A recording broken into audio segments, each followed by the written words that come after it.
It's Saturday evening. It's time to talk about the very best comic books that you could read this week in the entire world, the universe, with Drew. How are you doing, Drew? Doing great, Wes. Yeah, it's a beautiful day here in Indy, but I make time during a beautiful day to talk about great comics. So let's talk about these great comics this week. First, we do need to talk about Wolverine Sabretooth War. We actually recommended, I think, 3 of the first 4 issues, kind of going strong. Certainly a lot of violence. It was a pretty fun premise or whatever. It seemed like it was never going to fill out 10 issues, and now that we're 7 issues into it, I think that we can be proven right on that one. And as time goes on, I feel less Ben Percy, and I'm feeling way more Victor Laval in this book, and it's becoming less about Wolverine versus Sabretooth and more about the exiles and whatever Victor Laval was doing in that series that no one read to begin with, and it's gotten very, very annoying. I'm not interested in the adamantium armor. I think depowering Wolverine is stupid. I'm at my wit's end in this particular comic book. And not just that, we've already done that. This is treading over groundwork that was put into place almost 8-10 years ago. Ryan Stegman on one of his first big jobs in Wolverine, when Wolverine was depowered and had his suit and couldn't pop his claws. It's like, okay, we've gotten this before. What is making this different or cooler? You can't make it cool just by giving him an adamantium suit. No, it doesn't work. Okay, great. You made him the Silver Samurai. We already got the Silver Samurai. So he's now a derivative of a derivative. Congratulations. And speaking of derivatives, that's what this quote-unquote event has turned into. Just following derivatives of derivatives who are boring as hell. Like this particular comic, Wolverine 47, I fell asleep twice reading this comic. It was so boring. On top of the characters, what they were saying, what they're trying to say, I could not care less. This is not what we were promised. Because Marvel's been doing this a lot lately, where they'll have a series or a concept that isn't working, isn't selling, and then they'll sneak it into something else that's actually kind of doing okay. The end of Kieran Gillen's Eternals run or whatever, he had more story to tell. No one was buying the book. So like, well, let's do an Eternals event. Tell your story in there, but tell everybody it's actually an X-Men Avengers type of thing. And it's a lot of bait and switch when it comes to these ideas, and it's getting really tiresome. Speaking of bait and switch, on the cover, it's plain as day. It's saying that you're going to get a big fight between X-23 and the primary female Sabretooth. That's what it says, like a huge fight in this. 2 pages. This was promised before it launched. This is going to be the biggest, baddest, bloodiest war ever these two have ever been involved in. And we have had moments. I will say that. We have had moments, gleams of that. But it has quickly, that theory, what they were promising us has quickly dropped off the cliff. We are not getting any of that. We're just getting characters standing around jerking each other off. And this cover, I feel like I didn't get jerked off reading this. This it's just a bait and switch. It is boring as hell. Honestly, if you spent your money on this, I would go back to the comic book shop and ask for your money back. This is ridiculous. At one point in this comic book, and this is a real part of the story, Creed, Sabretooth, has Quentin Quire's head. It's in a lamp or whatever, shades of Batman Last Night on Earth. And he's going to have Quentin Quire kill Wolverine because he has no powers now. But the reason Wolverine doesn't die is because Quentin loves him too much. That's an actual story element in this fucking comic book. It's like it's one of those things. This is a case where the writer, he didn't say his plot elements or his dialogue out loud before he wrote it down. That's one thing I like to do when I'm writing a page or a set of dialogue. I like to say it out loud. If I'm laughing when I should not be laughing, there is a problem. When I'm reading this dialogue from Quentin Quire, I am laughing out loud because it's so implausibly stupid. The editor didn't do their job. The writer didn't do their job. No one did their job in this comic. It shows. This comic, this event is turned to garbage. And it really is too bad because it started out pretty good and it's just gone downhill the more Victor Laval and the Exiles creep their way into this story. It's far too long, far too bloated, so they can charge you $9 for Wolverine number 50. Now let's talk about the actual good stuff, the stuff you do not want to miss. We got 3 indie books, we got a Marvel book, and 2 DC books. And I'll let the cat out of the bag. Drew is going to get into my ass on one of these. We'll see what happens there. On the indie scene, we're definitely recommending Transformers number 7, Daniel Warren Johnson writing, Jorge Corona on art. This is the first issue with Jorge Corona as the artist. I think he does a perfectly good job. This isn't quite as balls-to-the-wall action as the previous 2 or 3 issues of Transformers, as we're transitioning to some new status quo developments for the Autobots as well as the Decepticons. We get some pretty cool emotional moments where Transformers are trying to connect with humans, and we get some pushback and all that kind of stuff. And we get a pretty badass moment for Soundwave that I was all in favor of. Yeah, like you said, it wasn't as balls to the wall insane, but the fight in this between Starscream and Soundwave, holy crap. One of the most violent fights we've seen with the Transformers, and I flippin' loved it. How it ends, what Soundwave does to him, I was so flippin' ecstatic. I was smiling like this right now, ear to ear, grinning. I had so much fun reading it. The dialogue in this was terrific. Getting the backstory in RC, introducing Ultra Magnus, and possibly seeing what's going on with the corpse of Ultra Magnus in this. It looks shocking. It's not a perfect comic by any means. I mean, but one of the weaker parts, I think, it is. I talked about her in issue 2, the young girl. I really did not appreciate her busting the balls of RC throughout the comic, and when she was in it, I'm like, no, this is a bit too far. But everything else in this was perfect, and I still love seeing Jorge Corona, his art, how he draws Optimus Prime with the Megatron arm. It looks amazing. The Autobots look great. Like we talked about earlier, the art is a little different, but tonally, it really feels like it's the same book. It's the same series, and I am still on board with this, and I cannot wait for the next issue. I saw previews for the next issue. It gets insane. Very nice. I thought Carly is fun. She seems to be reacting like a teenager when an adult tries to relate to them. You don't know who I am kind of thing. Now, another one that's the number one issue, Uncanny Valley, number 1, Tony Fleecs, Dave Walker on this one. I believe this is from Boom Studios. It has a very interesting cover. There's cartoon elements, there's human elements, and all this type of thing. I was intrigued. I had to check it out, and I'm glad I did. Tony Fleecs, obviously, from Stray Dogs. Dave Walker did a long-time run on TMNT as the artist there. And this is the real surprise of the week. Like, you're clearly getting elements. There's something different about this kid compared to his fellow students when they jump off a bridge. Yes, that really happened. Something happens with him that doesn't happen with the other two, and his mom even gives him are you kidding me? You actually jumped off a bridge because your friends told you to? And when you get the introduction to her dad, I did not expect him to be her dad. And it was absolutely hilarious. And I had a really good time with this particular issue. It's going to be difficult to make this concept work long term, but I hope they do it because I really like weird out of the box stories. It's the surprise, interesting book of the week because there's elements in this that are very similar to other media properties, like let's say like a Who Framed Roger Rabbit or a Cool World, or Last Action Hero, or The Plot Holes by Sean Gordon Murphy. There's elements there, but he's brought in a different twist with that, with this kid, biologically speaking, with him, and who his family lineage is. And it's I guess when that moment happens, it's pretty damn funny. But I'm very curious to see what he does with it. I really hope he can keep this going in the next issue. This was a good start. I'm hoping issue 2 is better, but I did like issue 1. It may sound like I didn't love it, but I thought it was good because it had a lot of familiar elements with it. But there's a good twist to it toward the latter half. And I'm very anxious to see what happens. Definitely. If you're looking for something fun, something a little bit weird, go check out Uncanny Valley, number 1. That is your weird comic book of the week. Our last indie comic book recommendation, Nottingham, number 11. David Hazan writing, Shane Connery Volk on art.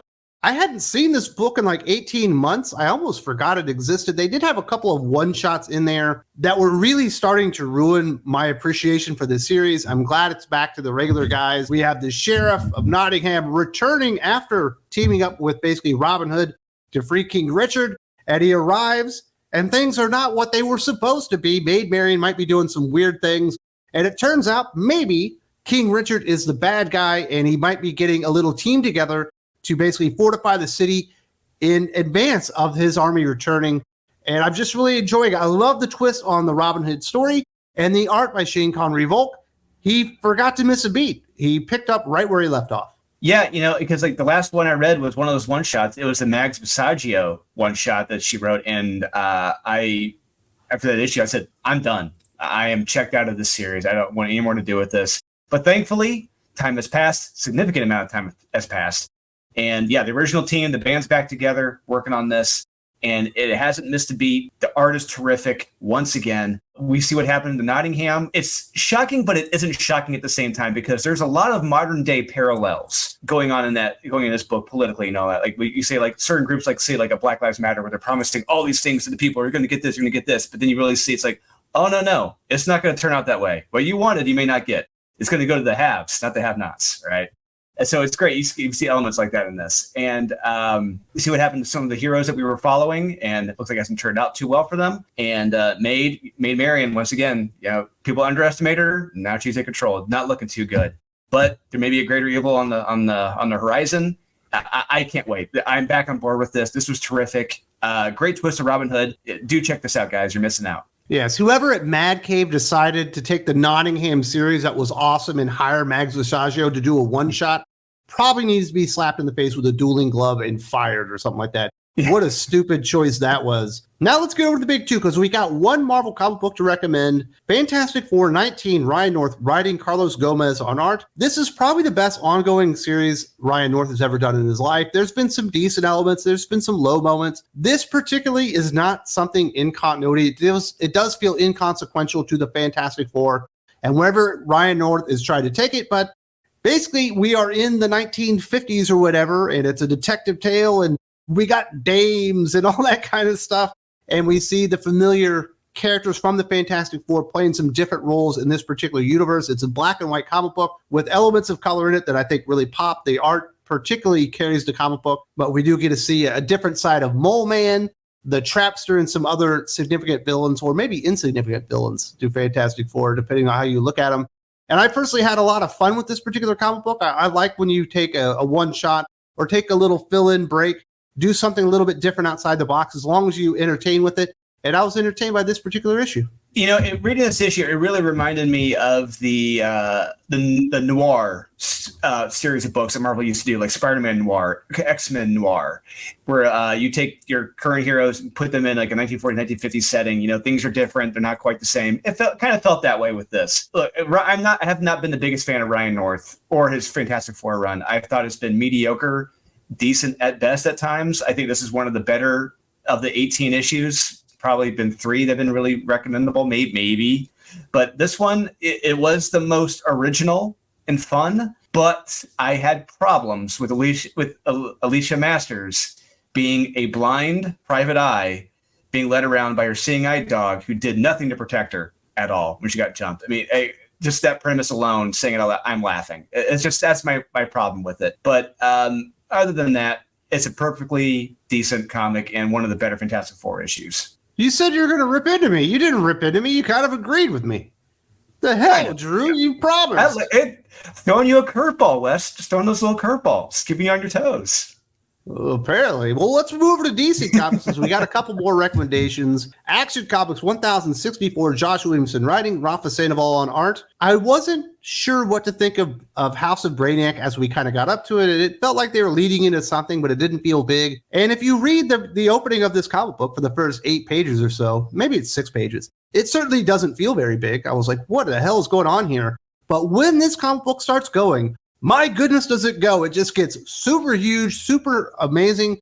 Stakes to the roof. People are flying all over the place. There's an enormous war in Metropolis. Rafa Sandoval absolutely owns this particular comic book. I did an entire video talking about why you should be reading this one, and I was borderline blown away. I was not expecting it to be this cool. I will say I thought it was good. I would not say it was great because there's still a lot of questions that have to be answered. But the opening to this, I had a little bit of an issue because, especially dealing with the character Lois Lane, because character Lois Lane, she is a workaholic.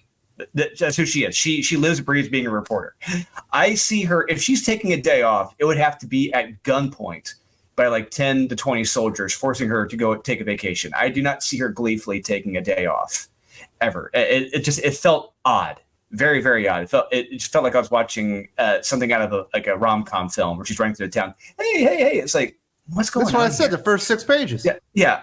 But and the fact that she's taking a day off gleefully, like this doesn't feel right. But thankfully, like you said, the action does ramp up. It gets crazy, literally crazy. And I did truly appreciate that. But Josh has to explain how there are so many Zarnians left, and not just Lobo, because what made Lobo cool and unique and special was that he was the last Zarnian, but he killed his entire race. So I really hope he can explain away how this happened and why Lobo. Hopefully, Lobo is still the main man because he should still be the main man. But we'll see what happens. It's a good start. The way that it happened is Brainiac has a bottled city of Khazarnians, and he also got a hold of Lobo's blood and cloned him. It was in the backup stories, I believe. I like you, Wes. I don't read most backups. I don't read most backups. I can't. Yeah, but that's how it happened. He actually set it up, and there's an explanation for the Khazarian army, and it makes sense because they're supposed to be peaceful, and these guys are absolutely trying to murder everybody. Okay. Well, we'll see. Well, hopefully, I'll jump more on board with the subsequent issues. But like I like Josh Williams' work on the Hasbro line, the Skybound Energon universe.